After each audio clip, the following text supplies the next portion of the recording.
ഐക്യ ജനാധിപത്യ മുന്നണി ഐതിഹാസികമായ ഭൂരിപക്ഷത്തോടുകൂടി വിജയം വരിച്ചിരിക്കുകയാണ്.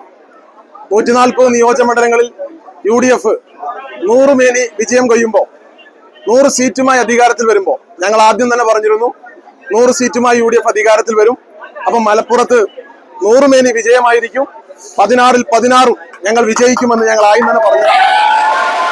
തീർച്ചയായും ആ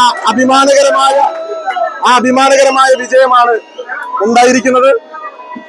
140 നിയോജകമണ്ഡലങ്ങളിൽ UDF 100 സീറ്റുമായി അധികാരത്തിൽ വരുമ്പോൾ ആ 100 സീറ്റുകളിൽ ഏറ്റവും തങ്കത്തിളക്കമുള്ള വിജയം തമനൂരിന്റെ വിജയം തന്നെയാണ്.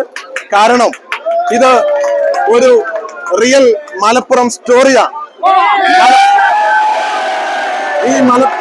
ഈ മലപ്പുറത്തിന്റെ മണ്ണിനെ അപമാനിക്കാൻ, അവഹേളിക്കാൻ, അപകീർത്തിപ്പെടുത്താൻ കഴിഞ്ഞ കുറെ കാലങ്ങളായി ശ്രമിച്ചുകൊണ്ടിരിക്കുന്ന കേരളത്തിലെ പിണറായി വിജയൻ ഉൾപ്പെടെയുള്ള, സജി ചെറിയാൻ ഉൾപ്പെടെയുള്ള, വെള്ളാപ്പള്ളി നടേശൻ ഉൾപ്പെടെയുള്ള ഒരുപാട് ആളുകൾക്ക് മലപ്പുറം നൽകിയ ഏറ്റവും മനോഹരമായ മറുപടിയാണ് ഈ വിജയമെന്ന് ചൂണ്ടിക്കാണിക്കാൻ ഐക്യ ജനാധിപത്യ മുന്നണിയെ സംബന്ധിച്ചിടത്തോളം മലപ്പുറം എന്ന് പറയുന്നത് മതേതരത്വത്തിന്റെ ഈറ്റില്ലവും പോറ്റില്ലവുമായിട്ടുള്ള ഒരു മണ്ണാണ്.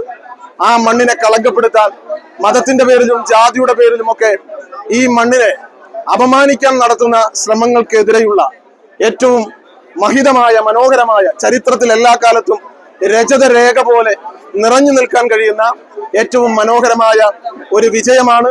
ഈ വിജയം സമ്മാനിച്ച വോട്ടർമാരെ അഭിവാദ്യം ചെയ്യുകയാണ്. അതോടൊപ്പം ഈ മത്സരത്തിന് വേണ്ടി എന്നെ നിയോഗിച്ച ഓൾ ഇന്ത്യ കോൺഗ്രസ് കമ്മിറ്റിയുടെ നേതൃത്വത്തോട് പ്രസിഡന്റ് ശ്രീ മല്ലികാർജുന ഖാർഗെജി, പ്രിയങ്കരനായ രാഹുൽ ഗാന്ധി, പ്രിയങ്ക ഗാന്ധി ഈ മത്സരത്തിന് എന്നെ പറഞ്ഞയച്ച് 140 UDF സ്ഥാനാർത്ഥികളിൽ ഏറ്റവും കൂടുതൽ